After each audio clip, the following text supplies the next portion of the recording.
Hey, this is Dave DeCamp from antiwar.com. This is anti-war news for Wednesday, December 21st, 2022.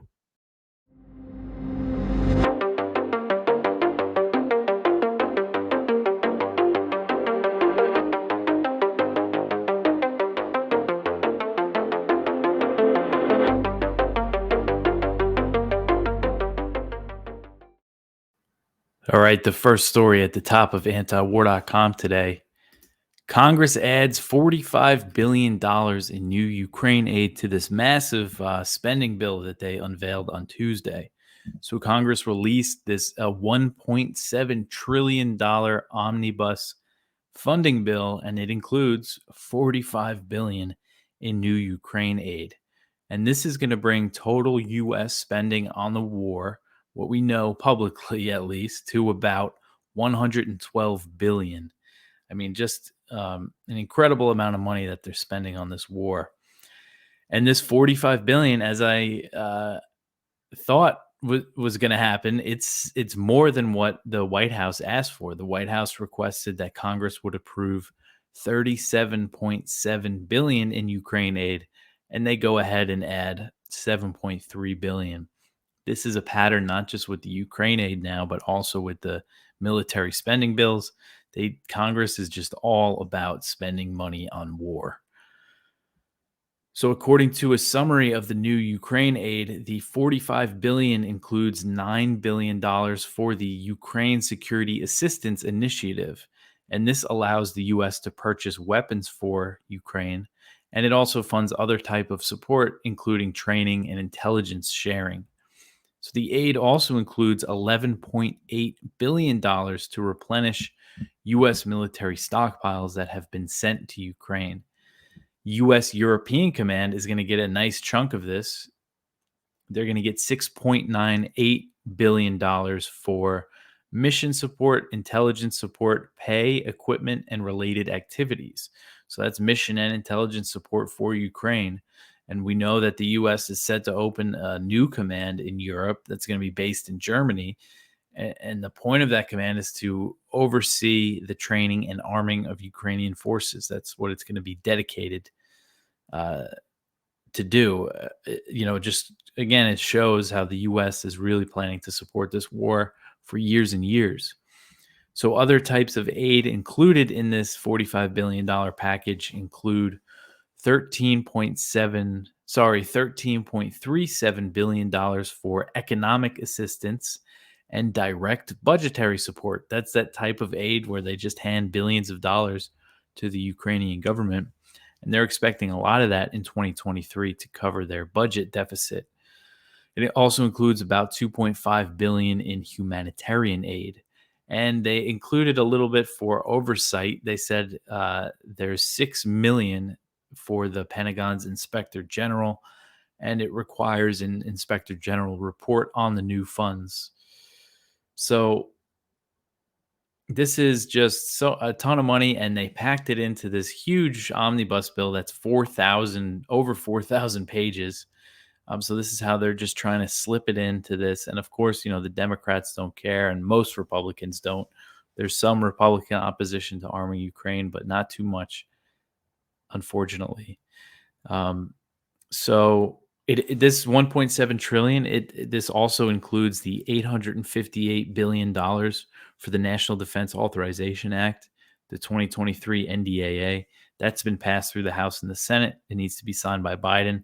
And then this will appropriate the funds for that huge military spending bill. And then the rest is for domestic spending, about 700 something billion. So they need to pass this bill by Friday to avert a government shutdown, and it's expected to be passed pretty soon. In the NDAA, it includes other funds for Ukraine, including $800 million in the Ukraine Security Assistance Initiative, so more for that. And the NDAA is also going to give the Pentagon these wartime purchasing powers. It's going to allow them to more easily purchase arms that they're sending to Ukraine. There's a list of these weapons that they're going to be able to enter multi-year contracts for. That's typically reserved for warships and warplanes, big ticket items. This means they could tell Lockheed Martin, hey, we're going to buy the HIMARS. I think Lockheed makes the HIMARS, but we want to buy them over the next few years. So just keep cranking them out. Um, and then in the NDAA is a list of the weapons that they can have this authority for, and it's mostly Lockheed and Raytheon. Those are the two big winners. Of course, Northrop Grumman and other arms makers are making out on this, but the big winners are Lockheed Martin and Raytheon. So yeah, just so much spending on this war, and also, so it's 45 billion, and based on just my estimate, if they spend this at the rate that they've been spending the Ukraine aid, come April or May, they're going to be looking for more. So this isn't by any means going to cover the whole year if they keep spending it at the rate they are. And I don't see a reason to think that they're going to spend it more slowly. Zelensky keeps asking for more. All right, so the next one here, Mitch McConnell, the Senate Minority Leader, he says that arming Ukraine is the number one priority for Republicans, for most Republicans, he said. So he said this as Congress unveiled this massive bill. And he said at a press conference that the military expenditures included in this bill are, quote, making sure the Defense Department can deal with the major threats coming from Russia and China, providing assistance for the Ukrainians to defeat the Russians. That's the number one priority for the United States right now, according to most Republicans, end quote. So again, in this article, I just go over the funding that's in there for Ukraine. And, some Senate Republicans said that they were not happy with this massive spending bill. They thought the Democrats added too much, but they signaled that they wouldn't block the legislation. And McConnell was very happy about it. He said that they got in all these great things that the Republicans wanted. He said, quote, so admittedly, I'm pretty proud of the fact that with a Democratic president, a Democratic House, and a Democratic Senate, we were able to achieve through this omnibus spending bill essentially all of our priorities, end quote. So, the Republicans don't have a problem with spending all this money. There's some good Republicans that are against this stuff, but it's just a very small number. So with the Republicans, they're set to take over the House in January. There has been some concern from Democrats that it might be harder to pass future Ukraine aid. And while there's growing calls for oversight, the vast majority of Republicans support arming Ukraine, and Republican leadership has been critical of the Biden administration for not sending enough weapons, for not sending longer range weapons. So that's the attitude of the bulk of Republicans. And as I've covered recently, these calls for oversight are kind of getting co-opted to justify in the U.S. increasing its role in the war, and the U.S. is considering sending a small number, but some more troops into Ukraine to track weapons, and those are military advisors, and that's mission creep. That's infamously how the U.S. first got involved in Vietnam, so it's not good. Okay, so the next article here, Zelensky, he's going to pick up his paycheck. He might be visiting the White House, and it could happen as soon as Wednesday. And this would be his first foreign trip since Russia invaded Ukraine. And this is according to a report from CNN, but I saw a few other media outlets report this. So sources told CNN that the plan has not been finalized due to security concerns, so it's still up in the air. And the White House declined to comment on Zelensky's potential visit. On Tuesday, Zelensky was in Ukraine. He visited the city of Bakhmut in the eastern Donetsk Oblast, where Ukrainian forces have been locked in pretty brutal battles with Russia for months and months now. It seems like Ukraine's taken a lot of really heavy losses in this battle. But if he does make the trip to Washington, Zelensky might also address Congress. I bet he will. I would be surprised if he didn't. But the last time he did was way back in March. He did it virtually. And back then he asked Congress, he asked for the U.S. to impose a no-fly zone over Ukraine, if you remember that talking point. And a no-fly zone would require the U.S. and NATO to shoot down Russian warplanes and also bomb missile systems inside Russia if they want to secure the skies over Ukraine. So what Zelensky and what a few hawks in the U.S. I always think of Adam Kinzinger, who, thank God, is on his way out. He's a lame duck. He's leaving Congress. He was calling for a no-fly zone. What they're calling for is World War III and potentially, likely, nuclear war. So that's what Zelensky was all about right in the beginning, but he realized he wasn't going to get that. So anyway, back to the report. It said that the Zelensky-Biden meeting is supposed to coincide with the U.S. announcing a new weapons package for Ukraine, and it's going to include Patriot missile defense systems for the first time. And providing Patriots would mark another escalation of U.S. military aid to Ukraine.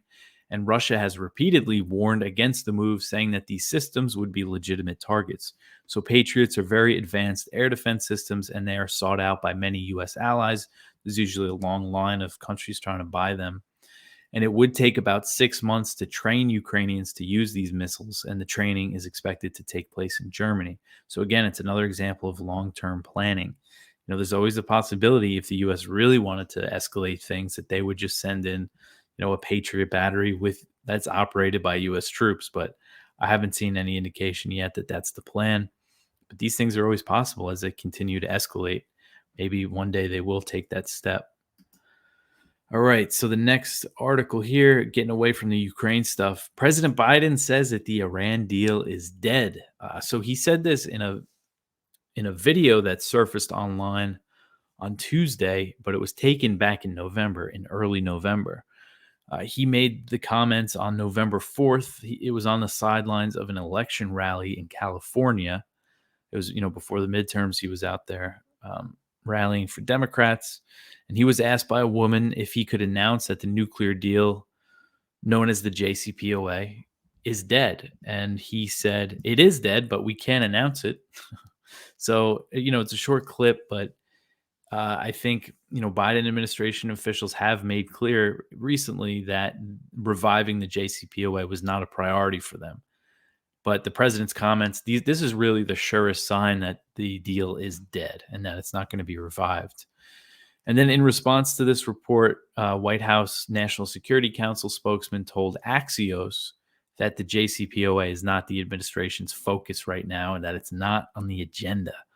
And I didn't see anybody deny that Biden didn't say that, or he was misquoted, or his comments were taken out of context. They just said, yeah, we're not focused on it. So it's done. And, this is a huge failure by Biden as a candidate. One of the few good things he said he was going to do, besides ending U.S. support for the war in Yemen, which he also hasn't done that, he said he was going to return to the JCPOA. And Iran made it very clear in the final days of the Trump administration that they were ready to make a deal. They were ready to bring their nuclear program back into the restrictions set by the JCPOA if the U.S. lifted all Trump-era sanctions. Biden could have came in and lifted sanctions, and Iran would have brought their, they could have signed some kind of deal to make it happen, but really that's all it would have taken. But Biden refused to lift those sanctions, and he waited months and months to even enter indirect negotiations with Iran. And those talks dragged out, but he actually did have a chance to revive the deal through those negotiations with the former Iranian government of President Hassan Rouhani.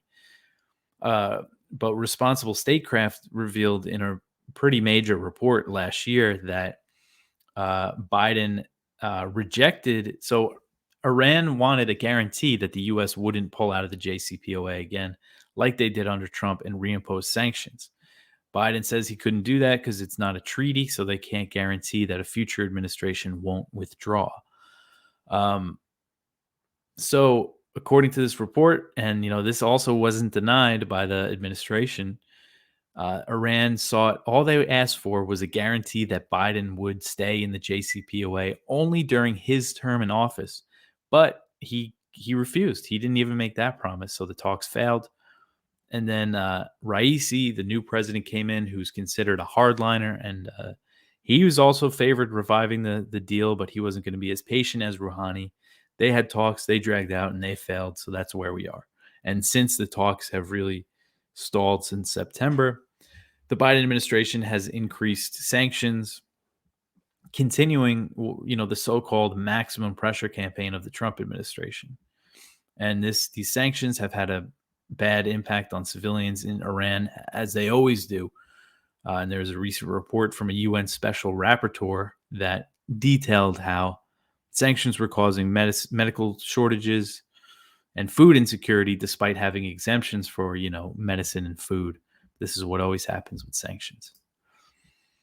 Okay, so the next article here, this is from The Intercept, and this is one of the Twitter files releases. This is from Li Feng, who got a hold of some of these documents about Twitter. And these ones were pretty revealing. They showed that Twitter helped the Pentagon run its Psyops on Twitter. It helped out with its covert online propaganda campaign. So I'm going to read a little from the article from Li Feng. He said, Twitter executives have claimed for years that the company makes concerted efforts to detect and thwart government-backed covert propaganda campaigns on its platform. Behind the scenes, however, the social networking giant provided direct approval and internal protection to the U.S. military's network of social media accounts and online personas, whitelisting a batch of accounts at the request of the government. So from what I understand, whitelisting means giving an account, the benefits of being verified without the blue check mark. The Pentagon has used this network, which includes U.S. government-generated news portals and memes, in an effort to shape opinion in Yemen, Syria, Iraq, Kuwait, and beyond.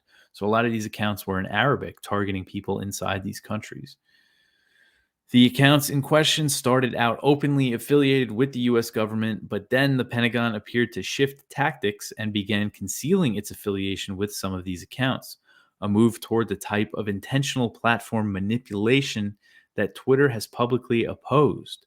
Though Twitter executives maintained awareness of the accounts, they did not shut them down, but let them remain active for years, and some remain active today. So he says that, these revelations were buried in the archives of Twitter's emails and internal tools, and the Intercept was granted access for a brief period. So this isn't the full picture. And from how he explains it, he had pretty limited access to these documents. He said Twitter did not provide unfettered access to company information. Rather, for 3 days last week, they allowed me to make requests without restriction that were then fulfilled on my behalf by an attorney, meaning that the search results may not have been exhaustive. So I think this is probably really just scratching the surface, because we know from earlier reporting, I forget the name, it was like the Stanford Research Company or Internet Research Company or something. They had a report back in August that found there were all these accounts that were promoting pro-U.S. narratives in other countries.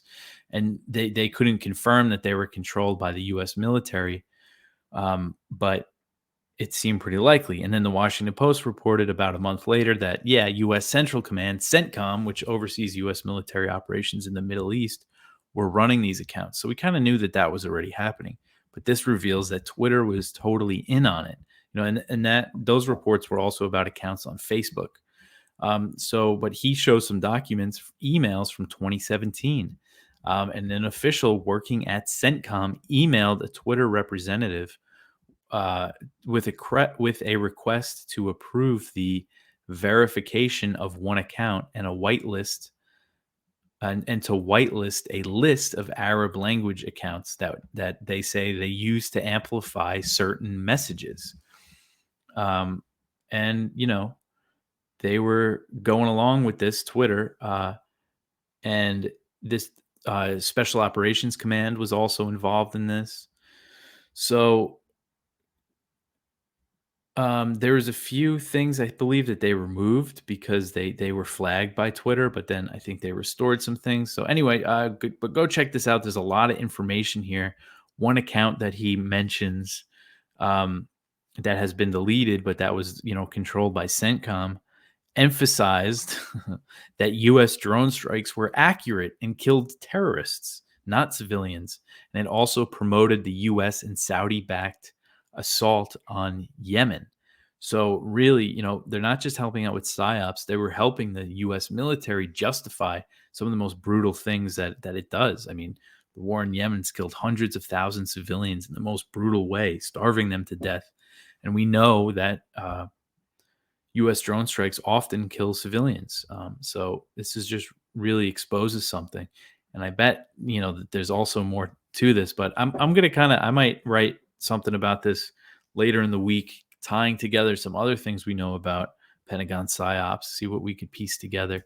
Because it's big. And I bet, there's a lot of effort that goes into Psyops by the U.S. military. I bet it's much bigger than we can even imagine. Not just the intelligence communities, but I hate that term, the intelligence community. Not just the intelligence agencies, but also the U.S. military does a lot of this stuff, as we can see here. All right, but go check that out. There's a lot of detail there. It would take me a while to go over the whole thing, but I'm going to kind of keep it fresh and cover it some more. The next article here, the U.S. launches a raid in eastern Syria and says that 6 ISIS members were captured. So this is CENTCOM, who are behind those PSYOPs. So we know we can't trust them. They said that U.S. forces launched 3 raids in eastern Syria and captured 6 ISIS operatives, marking the second time this month that CENTCOM conducted operations against ISIS. So they put out this press release on Tuesday, and they said that 3 raids were carried out over the past 48 hours. According to the New York Times, the raids were conducted by U.S. Special Operations Forces alongside members of the SDF. That's the Kurdish group that the U.S. backs in eastern Syria. CENTCOM, so earlier this month, CENTCOM said that U.S. forces conducted a helicopter raid in eastern Syria on December 11th that killed 2 ISIS officials. This is the second time this month they've reported raids against ISIS. In both instances, CENTCOM insisted that no civilians were harmed, but the Pentagon, we have to always keep in mind, is known for undercounting civilian casualties and outright lying about them. And few details have been shared about these raids, so we don't know much about them. And, we just know that they're not honest about this stuff. So as things stand right now in Syria, ISIS does not control any significant territory, and the U.S. operations on the ground are usually against a small number of fighters.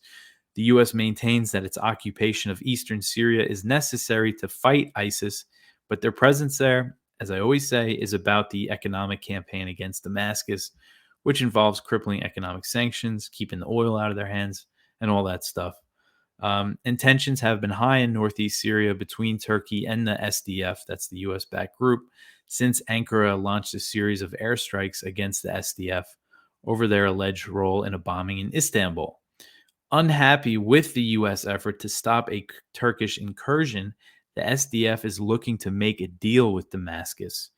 They're looking to make a deal with Syria, with the Syrian government, but that arrangement is unlikely as long as the U.S. remains in Syria and is in the way, pretty much. They're in the way of a rapprochement between the SDF and the Syrian government, and that could probably solve a lot of problems. The Syrian government could then deploy their troops along the border with Turkey. That would make Turkey happy, and they could both work together against ISIS. But that's not going to happen as long as the U.S. is there. All right, the next article here, this is from Kyle Anzalone and Will Porter over at the Libertarian Institute. The U.S. sends nuclear-capable bomber and stealth jets to South Korea.